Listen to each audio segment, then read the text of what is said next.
hal ini penting. Itu kami juga ingin menjelaskan bahwa sistem kami pada prinsipnya berjalan dengan baik.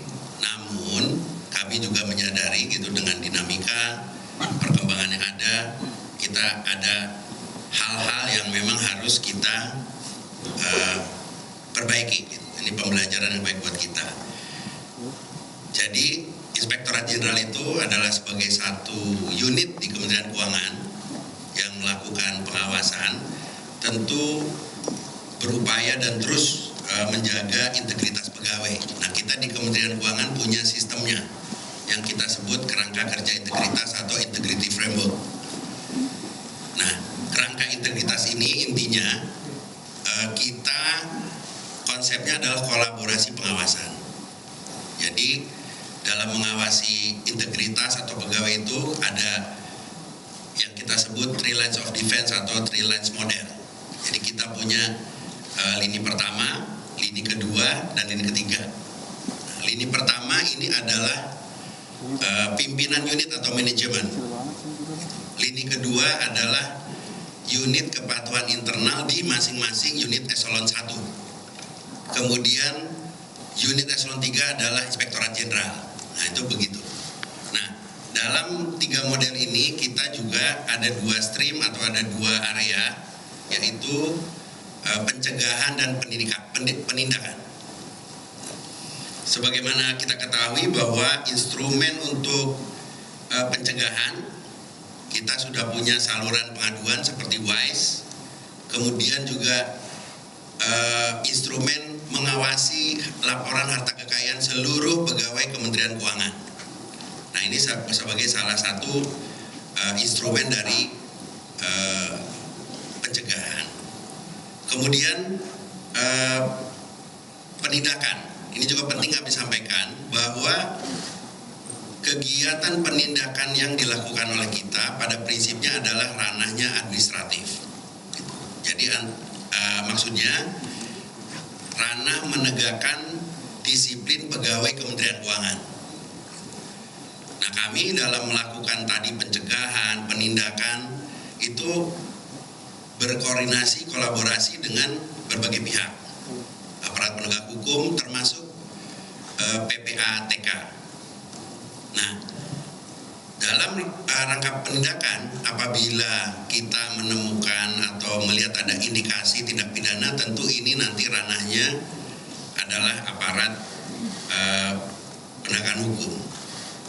Nah, teman-teman sekalian, tentu itu tadi sekilas tentang sistem kita. Tadi saya juga sampaikan bahwa kejadian hari-hari ini juga menjadi pembelajaran buat kita. Gitu. Ada ruang-ruang yang harus kita perbaiki gitu. Utamanya adalah kalau kita lihat 3 lini tadi, kita juga ke depan akan lebih memperkuat lini pertama, yaitu pengawasan oleh atasan langsung atau pengawasan melekat sebetulnya. Nah, kita juga akan lebih mengintensifkan penggalian atau pemanfaatan informasi gitu yang sifatnya tidak terstruktur seperti dari media atau media sosial. Jadi kami melihat juga bahwa pengawasan ini adalah tanggung jawab kita semua, dan bahkan kami berpikir bahwa pengawasan masyarakat itu efektif gitu, harus kita perkuat ke depan. Itu kira-kira teman-teman sekalian gambaran mengenai sistem yang ada di Kementerian Keuangan. Kemudian bagian berikutnya saya akan menjelaskan perkembangan dari pemeriksaan atau audit investigasi saudara RAT. Itjen itu setelah menyelesaikan audit investigasi terhadap saudara RAT. Jadi audit investigasi itu intinya untuk mendalami kekayaan atau harta yang belum dilaporkan, termasuk kalau ada dugaan-dugaan pelanggaran. Kita dalam menangani saudara RAT membentuk 3 tim. Jadi ada tim pertama adalah tim eksaminasi laporan harta kekayaan. Jadi kita memeriksa laporan yang bersangkutan. Nah, adapun hasil tim eksaminasi laporan harta kekayaan, hasilnya adalah Itjen telah meneliti seluruh harta yang dilaporkan dan mencocokkan dengan bukti kepemilikannya. Kemudian dari hasil eksaminasi kita bahwa terdapat beberapa harta yang belum didukung oleh bukti atau bukti otentik kepemilikan. Kita menemukan seperti itu. Kemudian dalam tim ini juga Itjen melakukan penelitian yang mendalam atas harta yang ada di media sosial, baik itu video, foto, dan lain sebagainya. Itu tim pertama. Jadi tim ini juga adalah nanti bahan untuk tim investigasi, ada tim ketiga. Nah, tim kedua adalah tim penelusuran harta kekayaan yang belum dilaporkan.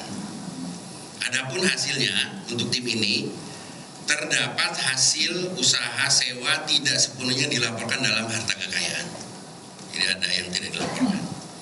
Yang kedua, tidak sepenuhnya melaporkan harta berupa uang tunai dan bangunan. Yang ketiga, sebagian aset diatasnamakan pihak terafiliasi. Jadi pihak terafiliasi itu bisa orang tua, kakak adik, teman, seperti itu. Nah, kemudian tim investigasi dugaan fraud hasilnya adalah sebagai berikut. Terbukti yang bersangkutan tidak menunjukkan integritas dan keteladanan dalam sikap, perilaku, ucapan, dan tindakan kepada setiap orang baik di dalam maupun di luar kedinasan dengan tidak melaporkan LHKPN secara benar, tidak patuh dalam pelaporan dan pembayaran pajak, serta memiliki gaya hidup pribadi dan keluarga yang tidak sesuai dengan asas kepatutan dan kepantasan sebagai ASN. Itu yang pertama. Yang kedua, tidak melaporkan harta kekayaan kepada pejabat yang berwenang sesuai dengan ketentuan peraturan perundang-undangan. Yang ketiga, menjadi perantara yang menimbulkan konflik kepentingan terkait dengan jabatannya. Yang keempat, terdapat informasi lain yang mengindikasikan adanya upaya saudara RAT menyembunyikan harta kekayaan dan sumber perolehannya. Nah, dari hasil atau temuan bukti dalam audit investigasi itu, Inspektorat Jenderal atau Irjen merekomendasikan untuk memecat saudara RAT. Usulannya sudah disampaikan dan Ibu Menteri sudah menyetujuinya. Nanti mungkin selanjutnya akan dijelaskan oleh Pak Sekjen proses selanjutnya.